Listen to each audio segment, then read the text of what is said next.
Friends எல்லாருக்கும் வணக்கம். இன்றைக்கி நான் வந்து கேரளா ஸ்டைலில் தேங்காய் அரைச்சி ஊற்றி சிக்கன் ஸ்டூ எப்படி செய்யலாம் என்ன ரெசிபி தான் உங்களுக்கு ஷேர் பண்ண போகிறேன். இது வந்து நான் வந்து 1/2 கிலோ சிக்கன், மிளகாத்தூள், இஞ்சி பூண்டு பேஸ்ட்டு, கரம் மசாலா தூள் போட்டு நல்லா மாரினேட் பண்ணி ஃப்ரிட்ஜில் வச்சுருந்த சிக்கன் தான். இதை வச்சு தான் இன்றைக்கி நம்ம சிக்கன் ஸ்டூ பண்ண போகிறேன். கூட 2 உருளைக்கிழங்கு எடுத்திருக்கு. இந்த மாதிரி ஸ்கொயர் ஷேப்பில் அப்படியே கட் பண்ணி எடுத்திருக்கு. அதே மாதிரி 3 பெரிய வெங்காயம் இந்த சைஸில் தான் கட் பண்ணி எடுத்திருக்கு. 3 பச்சை மிளகாய் இப்படி நீளமாக கட் பண்ணி எடுத்திருக்கு. நல்ல காரமாக இருக்கும். நம்ம வேறு வரமிளகாய் தூளுன்னு எதுவுமே போடாததுனால பச்சை மிளகு ஜாஸ்தியாக போடணும். இது வந்து இஞ்சி பூண்டு பேஸ்ட்டு. நம்ம சிக்கனில் கொஞ்சம் இஞ்சி பூண்டு பேஸ்ட்டு சேர்த்துருக்கு, இவ்வளோ போதும். இது வந்து 2 தக்காளி. ஒரு சிலர் தக்காளி போட மாட்டேன், ஆனால் நான் வந்து தக்காளி போடுவேன். அப்புறம் கருவேப்பிலை தலை எடுத்துருக்கு தேவையான. இவ்வளோ போதும். நமக்கு சிக்கன் ஸ்டூ தயார் பண்ணிக்கலாம் வாங்க. இந்த சூடான தவையில் எண்ணெய் ஊற்றிருக்கு. எண்ணெய் வந்து நல்லா சூடாக இருக்குது. நான் சன்ஃப்ளவர் ஆயில் தான் ஊற்றிருக்கு. தேங்காய் ஆயிலும் ஊற்றலாம்.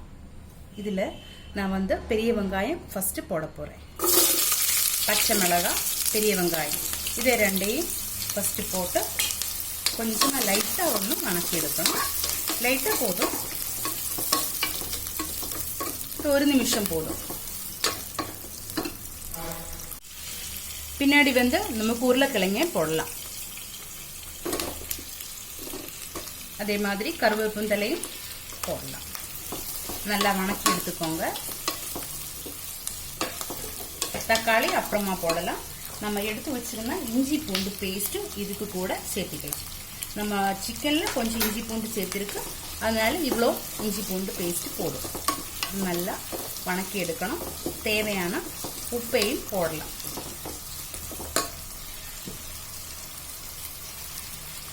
போதும். நம்ம சிக்கனில் வந்து கொஞ்சம் உப்பு போட்டுருக்குது, அதனால இப்போ வந்து இவ்வளோ போதும். தேவை இருந்தால் மட்டும் அப்புறம் நமக்கு உப்பு போடலாம். இதையும் நல்லா வணக்கி எடுத்துக்கோங்க. இப்போ வந்து உருளைக்கிழங்கும் வெங்காயமும் பச்சை மிளகாய் இஞ்சி பூண்டு பேஸ்ட்டு எல்லாமே நல்லா வணங்கிடுச்சு. இனிமேல் நமக்கு தக்காளி போடலாம். தக்காளியும் போட்டு நல்லா வணக்கி எடுத்துக்கலாம். இது ஒரு மூடியை வச்சு மூடி வச்சிருந்தா சீக்கிரமாக தக்காளி நல்லா வணங்கி வந்துடும். இப்போ வந்து தக்காளி நல்லா வணங்கிடுச்சு. இனி நமக்கு இந்த மூடியை எடுக்கலாம்.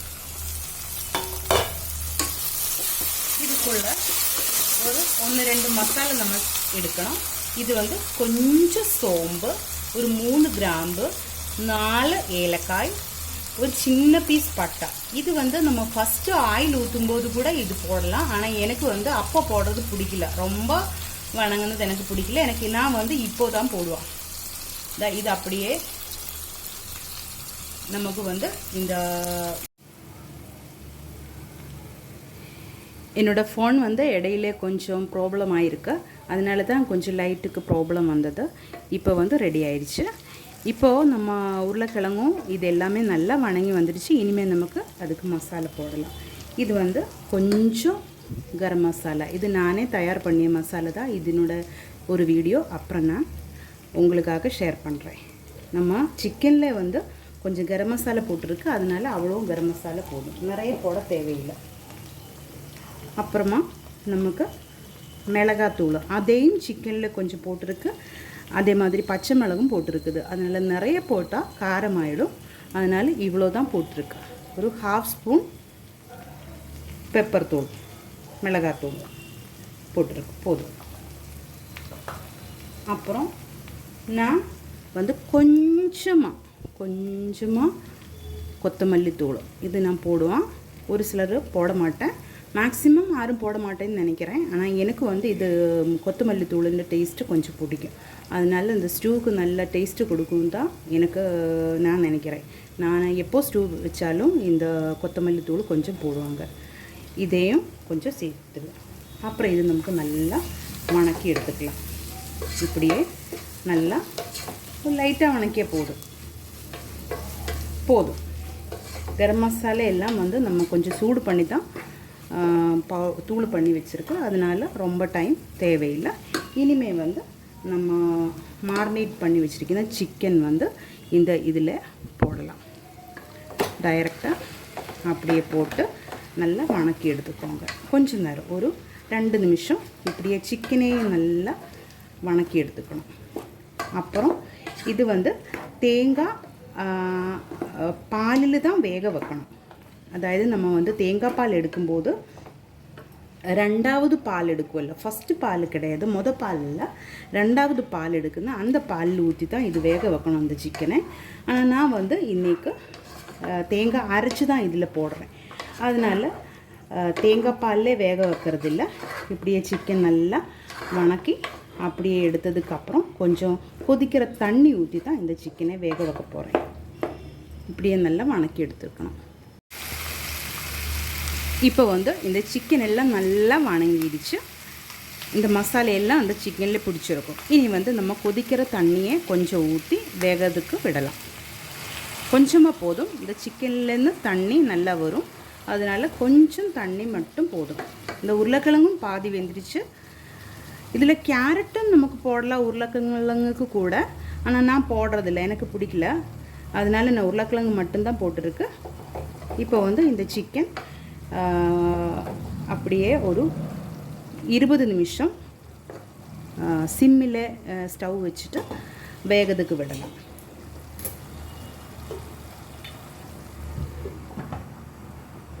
மூடியே வச்சுருக்குது.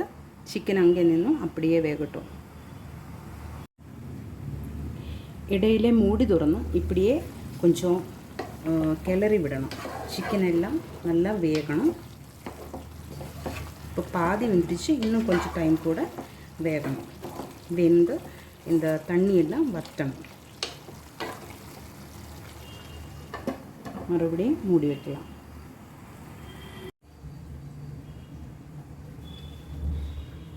இது வந்து 1/2 கப் தேங்காய். இன்றைக்கி நான் சொன்னேன் தேங்காய் பால் ஊற்றி எல்லாம் நான் இந்த ஸ்டூ ரெடி பண்ணது. இது 1/2 கப் தேங்காய். அதில் ஒரு 7 கேஷ்யூ நட் எடுத்துருக்கு, முந்திரி பருப்பு. இதையும் சேர்த்து இந்த தேங்காய் நல்லா அரைச்சி எடுத்துகிட்டு வரும். அதுதான் இன்றைக்கி நம்ம இந்த சிக்கன் ஸ்டூவில் சேர்க்க போகிறேன்.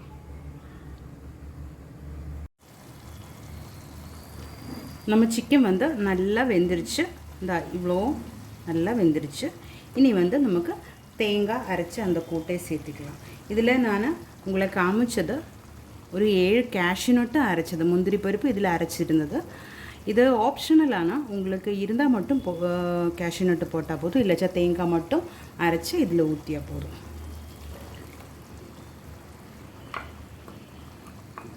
நல்லா கிளறி விடலாம். இனிமே இது கொதிக்க விடக்கூடாது, கொஞ்சம் சூடு பண்ணி எடுத்தால் மட்டும் போதும். அப்புறம் இதுக்கு ஒரு தாளிப்பு நம்ம செய்யணும். நம்ம சிக்கன் ஸ்டூ வந்து ஆல்மோஸ்ட் ரெடியாக இருக்குது. இன்னும் ஒரு சின்ன வேலை தான் இதில் இருக்கும். இது கொதிக்கக்கூடாது.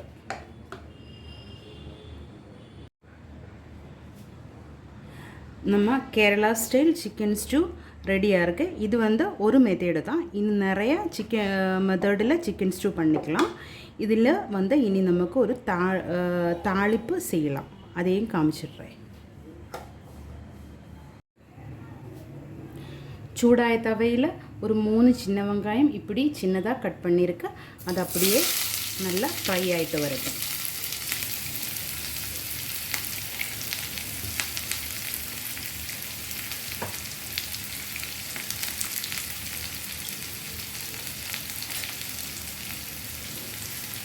லைட் ப்ரௌன் ஆகுன வரைக்கும் இப்படி ஒன்று கிளறி விடலாம்.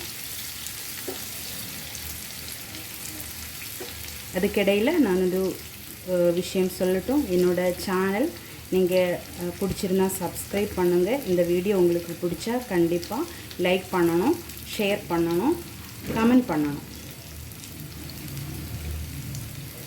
இந்த வெங்காயம் வந்து ஒரு ப்ரௌன் ஷேடில் ஆயிடுச்சு. இனி வந்து நமக்கு இந்த வரமிளகா, காஞ்ச மிளகாய் இப்படியே போடலாம். இதுக்கு கூட வந்து கேஷ்யூ நட்டு ஃப்ரை பண்ணி போட்டாலும் இன்னும் சூப்பராக இருக்கும். அப்புறம் கருவேப்பிலையும் போடலாம்.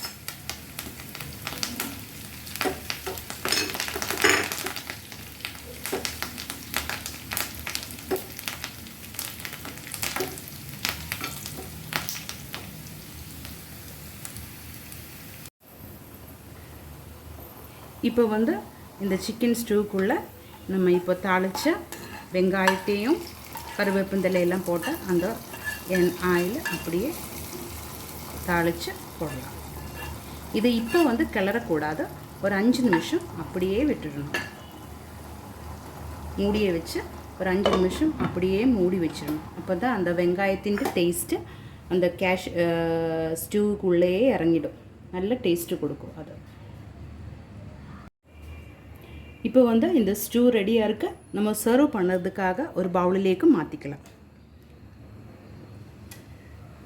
சூப்பரான டேஸ்ட்டில் கேரளா ஸ்டைல் சிக்கன் ஸ்டூ ரெடியாக இருக்குது.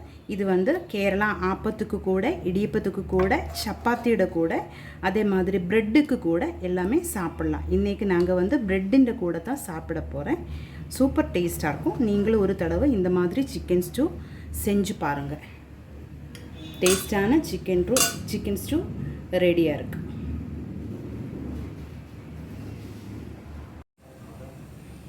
இப்போ வந்து நம்ம ரெடி பண்ணிய சிக்கன் ஸ்டூவிൻ്റെ கூட நாங்கள் வந்து கோதுமை ப்ரெட்டு தான் சாப்பிட போகிறேன். அதுக்காக இந்த கோதுமை ப்ரெட்டை எடுத்துகிட்டு நான் ஒரு இட்லி தட்டில் ஸ்டீம் பண்ண போகிறேன். எதுக்காகன்னு கேட்டால் இந்த மாதிரி ஸ்டீம் பண்ணி ப்ரெட்டு சாப்பிட்டா நல்லா சாஃப்டாக வரும், நல்ல டேஸ்டியாக இருக்கும். டைரெக்டாக நம்ம கடையிலே வாங்கி ப்ரெட்டு இப்படி சாப்பிடும்போது அவ்வளோ டேஸ்ட்டு தோணாது. ஆனால் இந்த மாதிரி நீங்கள் ஒரு தடவை ட்ரை பண்ணி பாருங்கள், சூப்பராக இருக்கும். அதுக்கு கூட இந்த சிக்கன் ஸ்டூ வரும்போது இன்னும் நல்லா சூப்பராக இருக்கும். நமக்கு மூடி வச்ச ஒரு 2 நிமிஷம் தேவையில்லை, ஒரு நிமிஷம் ஸ்டீம் வச்சா போதும், நல்லா சாஃப்டாக வரும். அதுக்கப்புறம் நமக்கு இந்த ப்ரெட்டும் சிக்கன் ஸ்டூவையும் சேர்த்து சாப்பிடலாம். இப்போ வந்து நம்ம ப்ரெட்டு வளர சாஃப்டாக இருக்கும். அதுதான் பாருங்கள், இப்படியே சாஃப்டாக இருக்குது. இந்த மாதிரி தான் வேணும். இப்படி ஒரு தடவை சாப்பிட்டு பாருங்கள். சூப்பர் டேஸ்டான கேரளா ஸ்டைல் சிக்கன் ஸ்டூ ரெடியாக இருக்குது. வாங்க எல்லோருக்கும் சாப்பிடலாம். ஒரு தடவை நீங்கள் இந்த மாதிரி செஞ்சு பாருங்கள், சூப்பராக இருக்கும். இந்த வீடியோ உங்களுக்கு பிடிச்சிருந்தா கண்டிப்பாக லைக் பண்ணுங்கள், ஷேர் பண்ணுங்கள், கமெண்ட் பண்ணுங்கள், என்னோடய சேனலை சப்ஸ்கிரைப் பண்ணுங்கள். தேங்க்யூ.